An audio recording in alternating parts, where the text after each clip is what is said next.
This book doesn't just talk about death, it dares to make it dangerous. One story reveals how a man's entire world flipped when he faced his mortality head-on, transforming his fears into power. This is no ordinary reflection on life's end.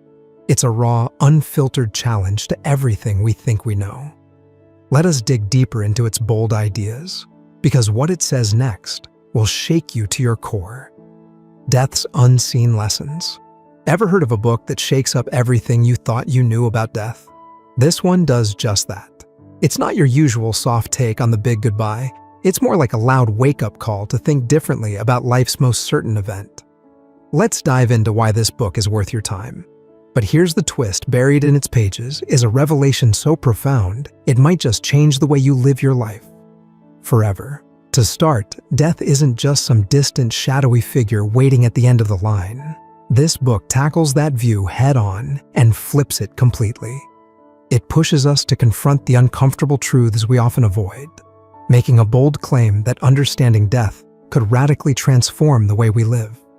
By staring directly at the inevitable, the book argues, life can gain clarity and purpose in ways you never expected. The author takes a fearless approach, addressing the layers of fear and confusion surrounding death. That sinking feeling you get when the topic comes up? The book identifies it as a mixture of cultural taboos and personal anxieties. But instead of letting those feelings fester, it encourages us to confront them. This act of facing fear, the author suggests, is like shedding an invisible weight you didn't even know you were carrying. The freedom it brings is a recurring theme throughout the pages. One of the standout ideas in this book is the concept of death as the great equalizer.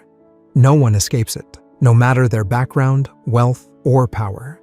This shared reality might sound grim at first glance, but the book reframes it as an opportunity for connection. It shows how understanding our shared mortality can foster empathy and compassion, breaking down barriers that often divide us. Instead of isolation, this perspective creates a sense of unity that is both comforting and inspiring. The author's writing style stands out for its simplicity and approachability. Complex ideas are made relatable through real-life stories and vivid examples. Imagine reading about someone who, after a profound loss, finds new clarity in their priorities. These moments resonate deeply, inviting readers to reflect on their own experiences. It's a way of making heavy topics feel not only accessible, but also deeply personal. A powerful theme woven throughout the book is the idea of acceptance. Pretending death doesn't exist only heightens our fears. Instead, the book encourages us to lean into this reality. Accepting death doesn't mean obsessing over it. It means understanding its role in life and letting that awareness inspire you to live more fully. When you grasp how fleeting life is, everything changes. Suddenly, trivial concerns fall away, and you're left focusing on what truly matters, whether it's relationships, passions, or personal goals. Another fascinating aspect is the exploration of how different cultures approach death. From elaborate ceremonies to quiet meditative practices, the book offers a global perspective that highlights the diversity in how societies understand and honor the end of life. These traditions, while varied, share a common thread. They reflect deep-seated values and provide frameworks for coping with loss.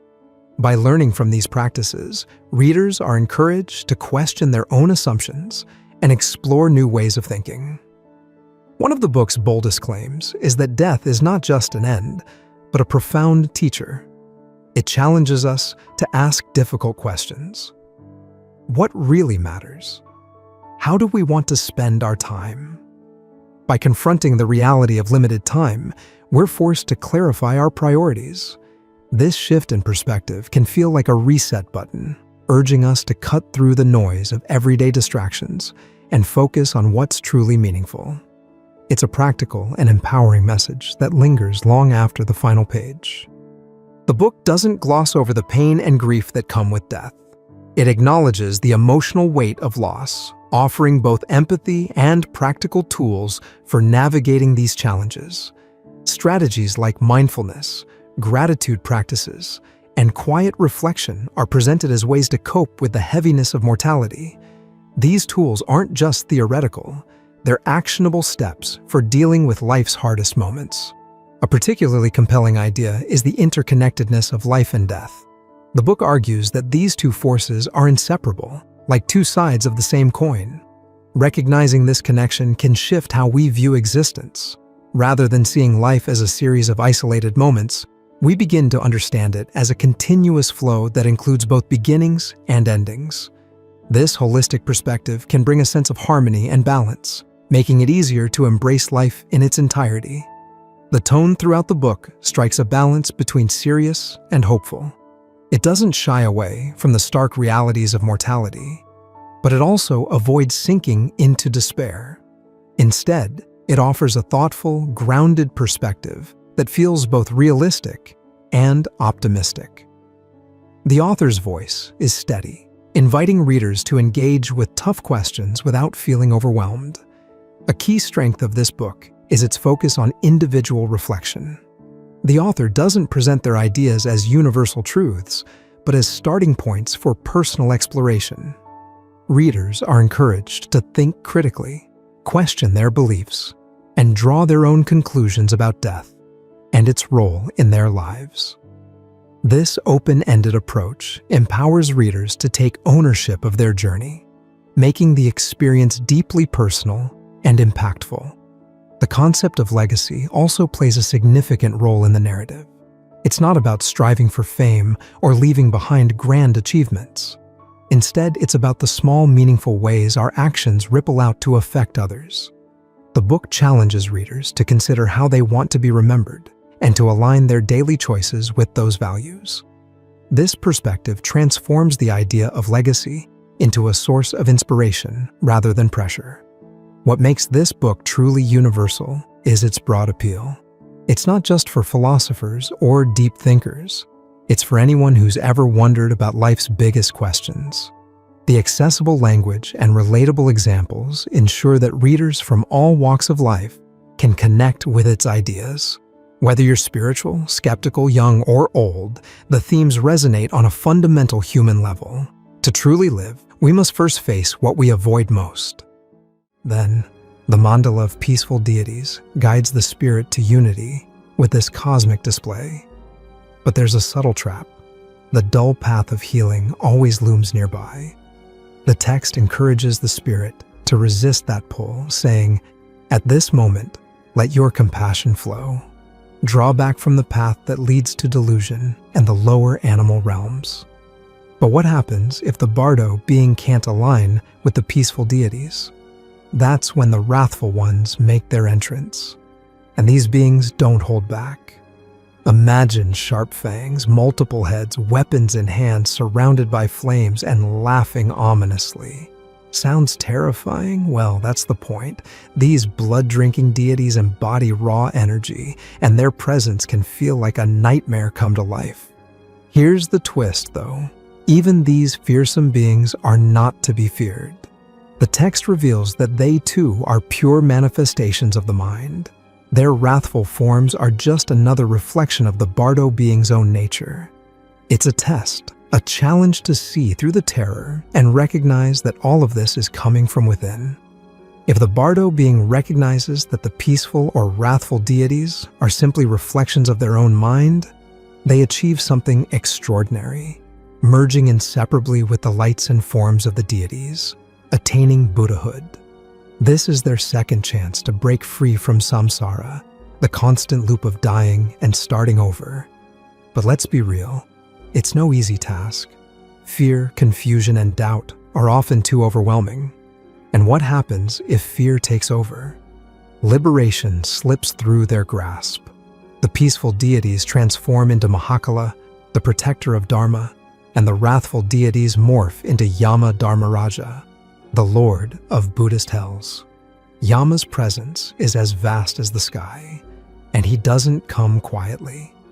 Picture him holding a slate listing all past actions, giving commands of strike and kill, while performing gruesome acts like severing heads and ripping out organs.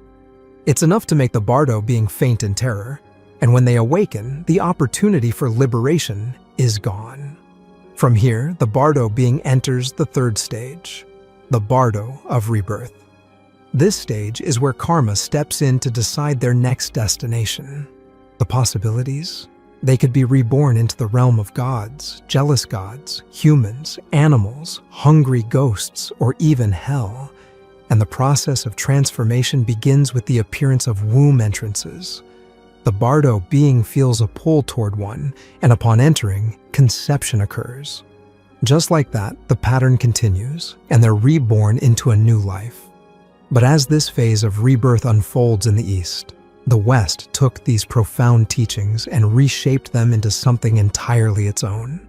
The concept of bardo, with its vivid imagery and spiritual depth, found new life in Western interpretations and cultural reinventions. How the West reimagined bardo. Let's take a step back and remember something important. The Tibetan Book of the Dead isn't just a philosophical text. It's a ritual guide meant to be read aloud to the dead. Its oral nature is key. Much of the text directly addresses the deceased with lines like, "O child of Buddha nature," offering encouragement and instructions for navigating the wild and often terrifying visions of the bardo states. When you read this text with its oral purpose in mind, even the more horrifying parts, like Yama drinking brains, start to make sense. They're not meant to shock for the sake of shock. Instead, they serve to guide and prepare the spirit for the challenges of the bardo. And about the name, the Tibetan Book of the Dead, it's a little misleading. It's not actually a standalone book, but a small section of a much larger text called Peaceful and Wrathful Deities, a natural liberation through recognition of enlightened intention. This context adds even more depth to a text already filled with wisdom, ritual, and cosmic imagery. The origins of the Tibetan Book of the Dead are steeped in legend and tradition, tracing back to the 8th century tantric master Padmasambhava, an important figure in Tibetan Buddhism. According to tradition, Padmasambhava foresaw that his teachings might one day be distorted or lost. To safeguard them, he devised a unique solution. He hid his teachings across the Tibetan landscape.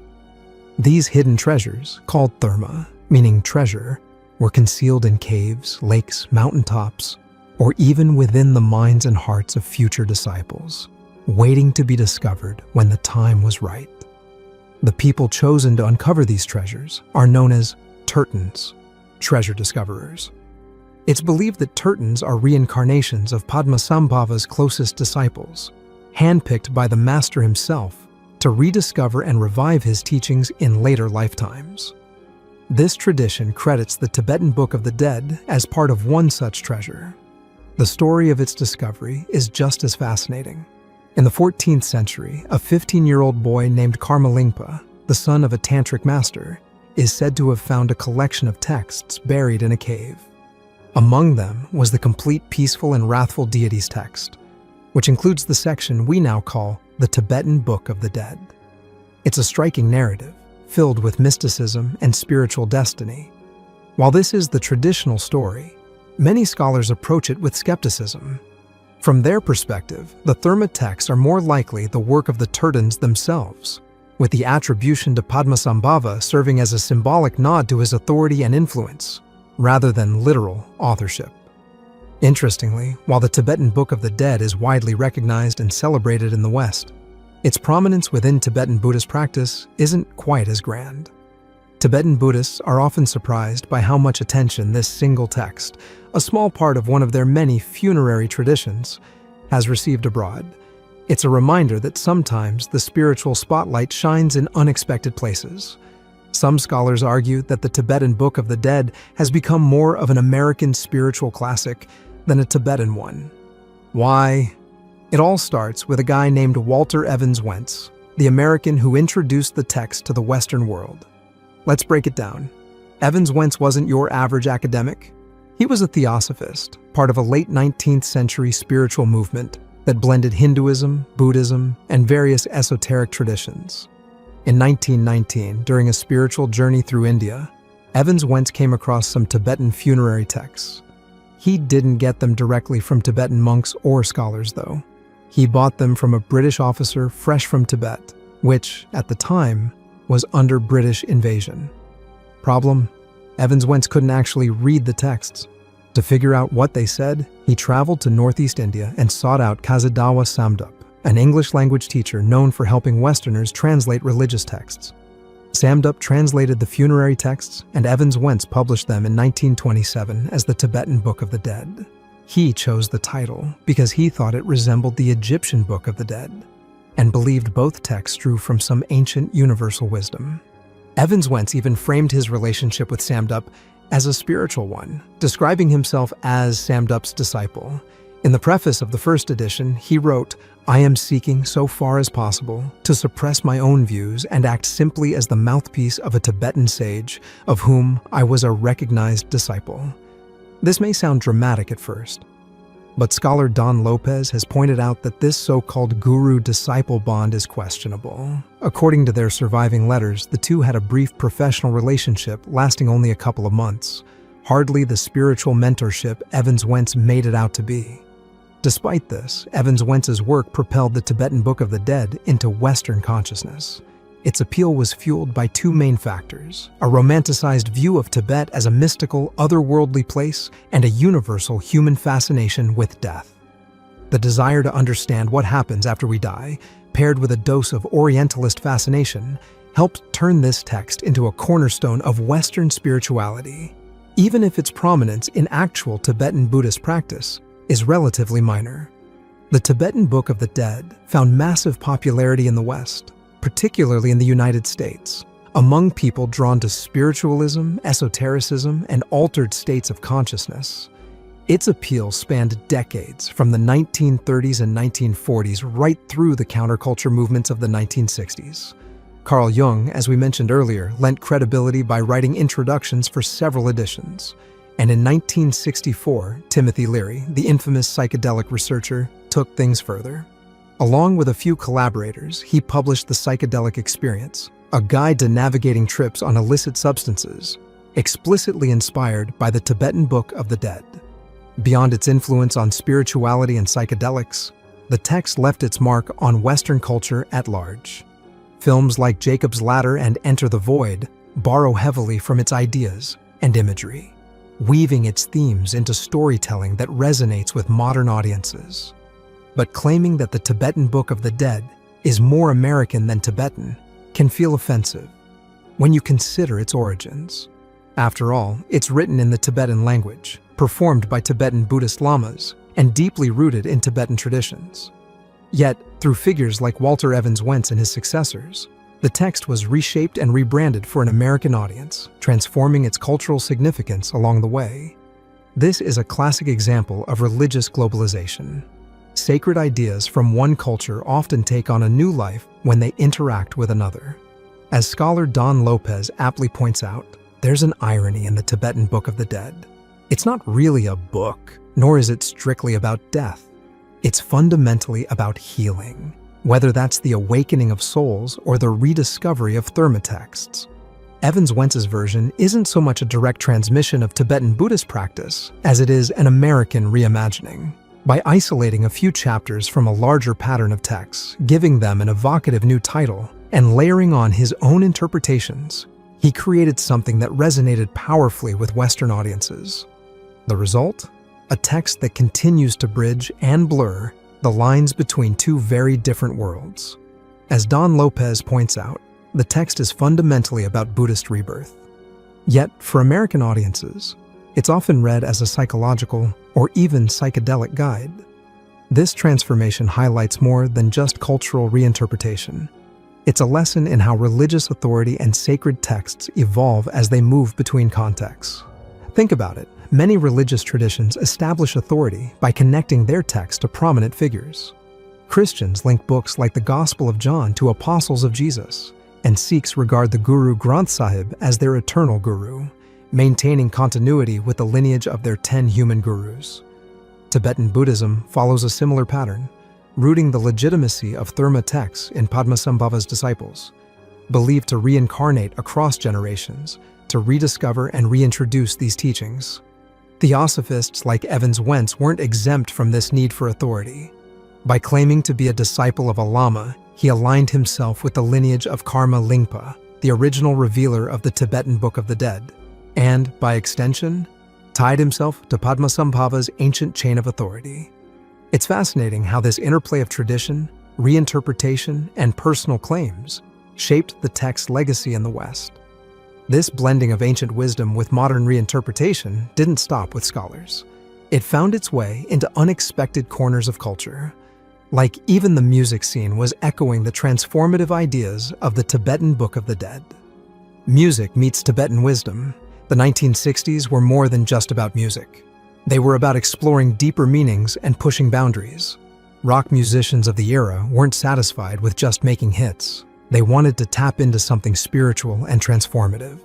Many of them looked to the ancient wisdom of the East, and the Tibetan Book of the Dead became a massive influence. One artist who took its ideas and ran with them was none other than John Lennon. Paul McCartney once shared that the final track on Revolver, Tomorrow Never Knows, was entirely Lennon's vision.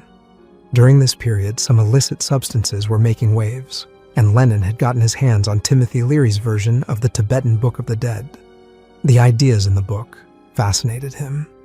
Unlike the traditional British view of death as something dull and final, the text described death as a transformative journey.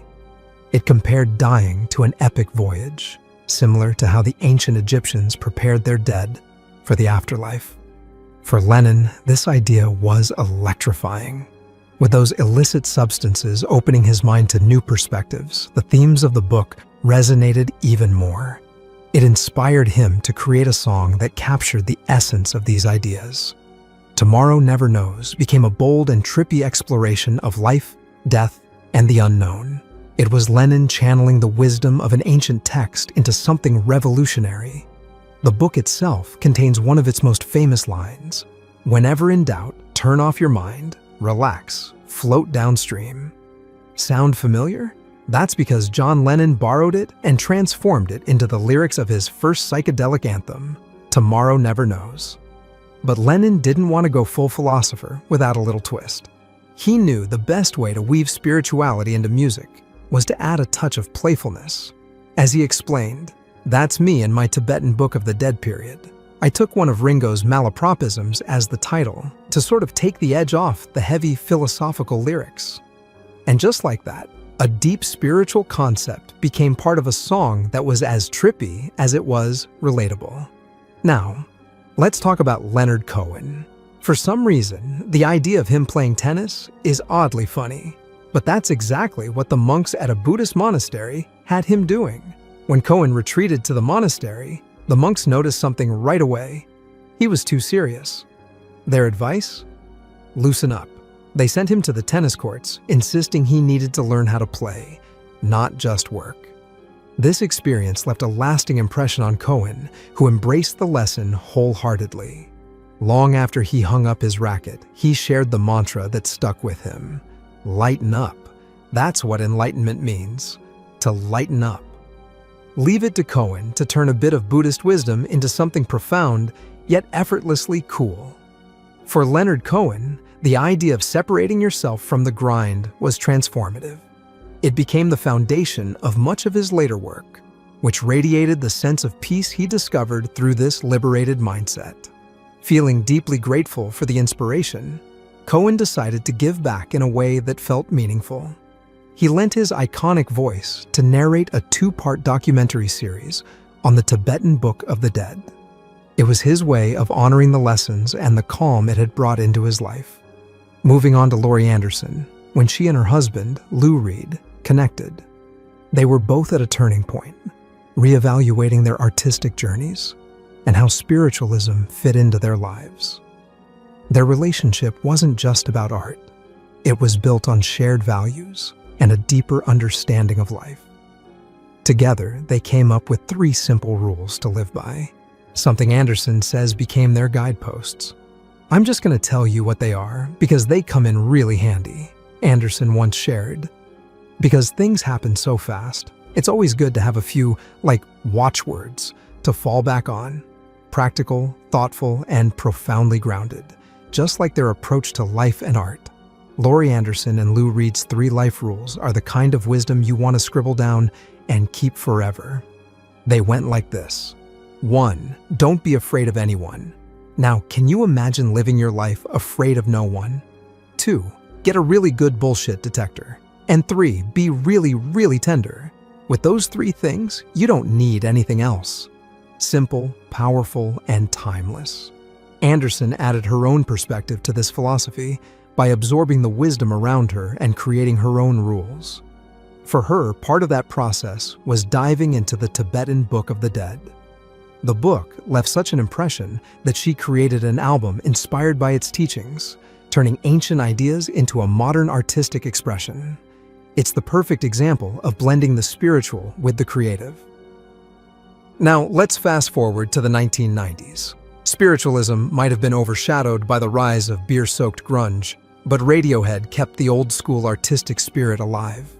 Thom Yorke was on a mission to explore transcendence through his music, and one of his standout tracks, I Might Be Wrong, tackled the idea of moving beyond the physical world. Yorke described the track as a snapshot of a crisis moment in his life. He shared, "I used to think there was nothing left at all." He recalled a surreal experience one night while living near a beach. As he stood outside and looked back at his empty house, he saw a figure walking around inside, even though he knew no one was there. That strange presence stuck with him, and he channeled it into the song. The result is a haunting yet deeply reflective piece that captures the search for meaning in the unknown. During a chaotic chapter in his life, Thom Yorke found solace by pulling away from the noise and seeking peace in solitude. He spent his time reconnecting with nature and observing the cycle of life and death. Reflecting on this period, Yorke shared, "I spent a lot of time watching things die, walking a lot in vast landscapes, watching the seasons change, ancient rocks, rotting carcasses, flowers blossoming, rivers gurgling." Alongside these meditative moments, he turned to the Tibetan Book of the Dead, letting its teachings guide his introspection and influence his music. Then there's Patty Waters, a name that may not ring as many bells, but played a pivotal role in shaping cultural history. Sometimes it's not the most famous figures who spark a movement. It's those with fresh ideas at just the right time, inspiring others to take those ideas and run with them. Patty Waters, a jazz singer with an unparalleled gift for raw emotion, was one of those people. Drawing inspiration from the Tibetan Book of the Dead, Waters embraced the concept of letting things flow naturally. She translated this idea into her music by creating an open, swirling sound filled with raw, wandering emotions. Her work was an experience, a maelstrom of feelings that left an indelible mark on the artists and movements that followed. Patty Waters' unbound, free-flowing style didn't just stay in her corner of jazz. It set off a chain reaction that directly influenced trailblazers like Yoko Ono and Diamanda Galás. These artists, in turn, left their own marks, inspiring the Beatles, George Harrison's solo work, and beyond. In a way, this domino effect mirrors the central message of the Tibetan Book of the Dead itself. The text emphasizes the power of thought and its lasting impact, famously stating, "Our past thinking has determined our present status, and our present thinking will determine our future status. For man is what man thinks." It's a cycle that flows through art, life, and spiritual understanding. Profound, continuous, and endlessly interconnected. This idea of interconnected cycles naturally leads us to one of life's biggest mysteries, the question that has haunted and fascinated humans for centuries. What happens when we die? What happens to us when we die? It's the ultimate question, the kind that's kept humanity up at night since we first stopped dragging our knuckles through the muck and started pondering the big stuff. Do we simply vanish into the void, ceasing to exist? Are we thrown back into the mix as fresh-faced babies, or maybe even animals, on some endless karmic loop of reincarnation? Or is there a white light waiting for us, the one we've heard about in near-death experiences on shows like Oprah or Larry King Live? The warm glow, the smiling faces of loved ones long gone. It's comforting, right? Then there's the classic Christian image. St. Peter standing at the pearly gates, clipboard in hand, checking if your reservation for eternity in the kingdom of heaven is confirmed. Why does the question of what happens when we die cling to us so tightly? In his book, How Plato and Pythagoras Can Save Your Life, Nicholas Kardaras explores the idea that humans are unique in their ability to ponder this, because we're the only species capable of mentally traveling through time. We can project ourselves into the future, and what do we inevitably find? Death. And that realization? It shakes us to the core. Some might say it scares the hell out of us, or maybe even scares the heaven and hell into us. Pulitzer Prize-winning author Ernest Becker tackled this existential terror in his groundbreaking work, The Denial of Death. Becker argued that everything we create, our art, our towering buildings, our religions, and even our drive to have children, is rooted in one primal urge: to deny our mortality. It's all a way to soothe the deep-seated anxiety, what psychologists call thanatos anxiety, that there might be nothing beyond this physical existence. The common wisdom says we'll never really know what happens after we die, because no one has ever come back to tell us. But that might not be entirely true. Beyond the near-death experiences, or NDEs we've heard about, documented by psychologists like Dr. Raymond Moody in Life After Life and Dr. Kenneth Ring in Mindsight, there's another phenomenon that challenges our assumptions. It involves children who, without the drama of an NDE or the influence of hypnotic regression, spontaneously recall vivid details of past lives. These cases are rigorously studied, well-documented, and leave us wondering, could these glimpses into past lives hold the answers we're searching for? When it comes to children recalling past lives, these stories aren't about extravagant claims of being Cleopatra or Napoleon. Instead, they're far more grounded, and, in many cases, eerily specific. These kids often recount memories of ordinary people who passed away relatively recently, sometimes just months or a few years before their birth. What's truly fascinating is the level of detail. They'll name parents, siblings, and other relatives. They'll describe their previous villages, homes, or districts. They'll even recall what they did for a living, and most strikingly, provide vivid, accurate descriptions of how they died. Here's where it gets even more unsettling. Some of these children bear physical signs, birthmarks or congenital defects that match the cause of death they claim to have experienced in a past life. Often, these injuries were traumatic in nature, like scars from fatal wounds or marks where the body might have been pierced. The correlations are startling and difficult to dismiss as mere coincidence. And if you're thinking these accounts sound too wild to be true, consider this. Over 3,000 of these cases have been rigorously documented. What's even more surprising is that this research, far from being some fringe endeavor, has been conducted at a major U.S. university for more than 40 years. It's a reminder that the question of life after death may not be as unanswerable as we once thought. At the Division of Perceptual Studies at the University of Virginia, groundbreaking research into reincarnation has been ongoing for decades. Dr. Jim B. Tucker continues the work of his predecessor, Dr. Ian Stevenson, who began this research in 1967 and devoted nearly 40 years of his life to it. Stevenson traveled the globe with his team, methodically interviewing, photographing, and documenting these astonishing cases of children who vividly recalled past lives. Stevenson's dedication to rigor and accuracy was unparalleled. In his books, such as 20 Cases Suggestive of Reincarnation and Where Reincarnation and Biology Intersect, he outlined the methods his team used to verify the children's claims. They cross-checked details like names, places, occupations, and causes of death against official records and interviews with surviving family members of the deceased. If there was any evidence that a child might have been exposed to the details of the prior life through stories, media, or other sources, Stevenson rejected those cases as inconclusive. Only cases where no other explanation could account for the memories were accepted as being suggestive of reincarnation. This careful approach ensured that the research wasn't dismissed as speculation or wishful thinking. By setting such high standards for evidence, Stevenson and his team created a body of work that challenges conventional understanding and opens the door to fascinating possibilities about what might happen after death. Does this prove that there's life after death? That's for you to decide. What's more, there have been controlled double-blind experiments showing that intercessory prayer, praying for someone's healing from afar, can yield positive recovery outcomes. This has been observed in coronary and oncology patients, suggesting that something intangible may be at play. Then there's the fascinating work of Dr. William Tiller and his team at Stanford, who conducted repeatable experiments demonstrating that focused meditative thought could alter the properties of material objects. Writes, they leaned all the way into the concept of mortality. But why? Why this fixation on the underworld and what lies beyond?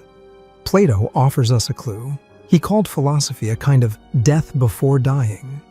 This wasn't about morbidity. It was about enlightenment.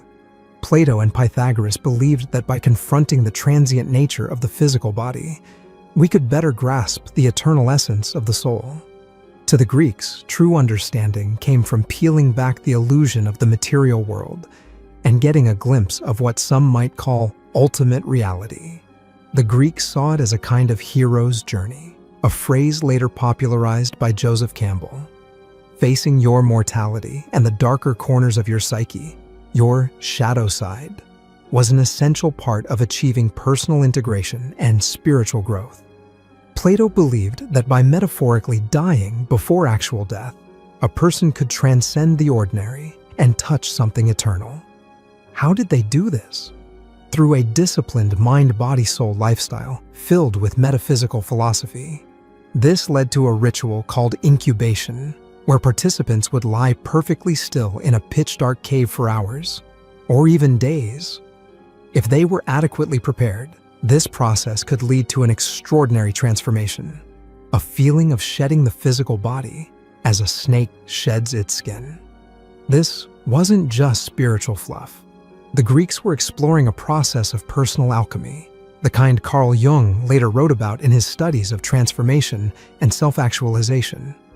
They were building on insights that stretched back to the Egyptians, Babylonians, and beyond, tapping into universal truths about the interplay between life, death, and the eternal. For them, this deep dive into the shadow was more than just about understanding death. It was about discovering what it truly means to live. The real magic behind near-death experiences might lie in something profound, the dissolution of the self and a fleeting glimpse into the infinite.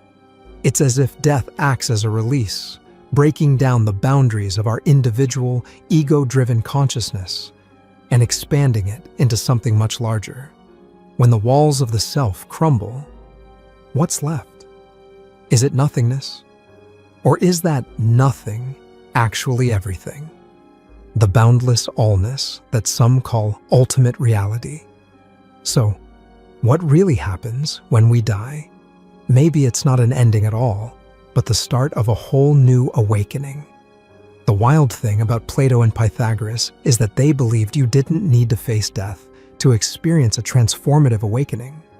Their teachings outlined a way of life rooted in philosophy and deep contemplation that could strip away the illusions of the material world and help you tap into something eternal. Essentially, they were handing humanity a cheat code for a life-changing, mind-blowing glimpse of the infinite no near-death experience required. It's a staggering idea, one that suggests the ultimate mystery of existence might be closer than we ever imagined. But what about people who have technically died and come back?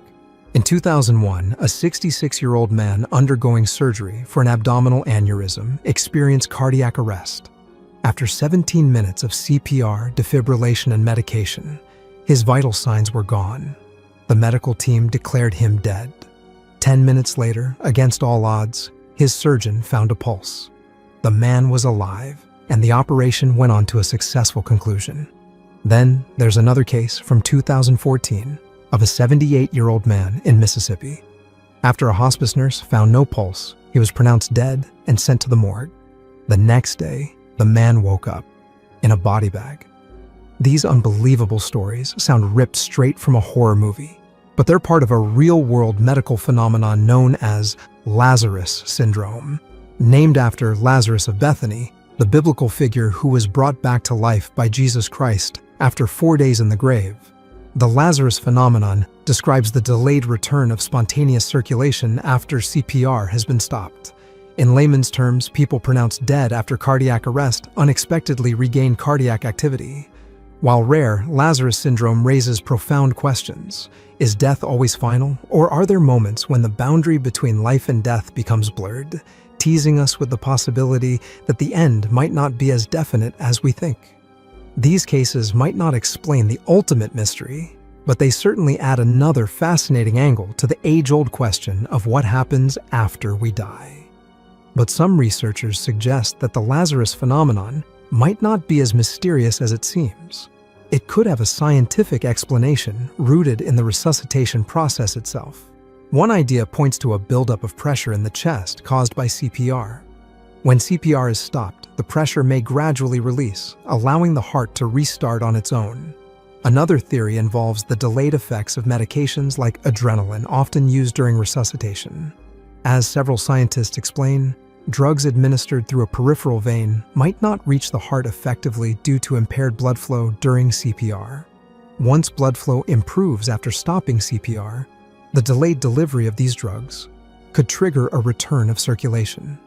Besides this, there's hyperkalemia, a condition where blood potassium levels are too high, which has also been linked to delayed return of spontaneous circulation. It's one more piece of the puzzle, suggesting a range of factors might contribute to these rare and dramatic cases. Now, the challenging part is that Lazarus syndrome is incredibly rare, and the small number of documented cases makes it difficult to pinpoint the exact mechanisms behind it. That leaves us with more questions than answers. But maybe we're asking the wrong question. Instead of focusing on what might bring a patient back to life, perhaps we should consider this possibility. Were they ever truly deceased? In these extraordinary moments, the line between life and death becomes blurry, leaving us to wonder whether our understanding of death is as solid as we've always believed. Do you think the Tibetan Book of the Dead holds answers to the mysteries of life and death? Let us know in the comment. If you enjoyed the video, don't forget to hit the like and subscribe button for more.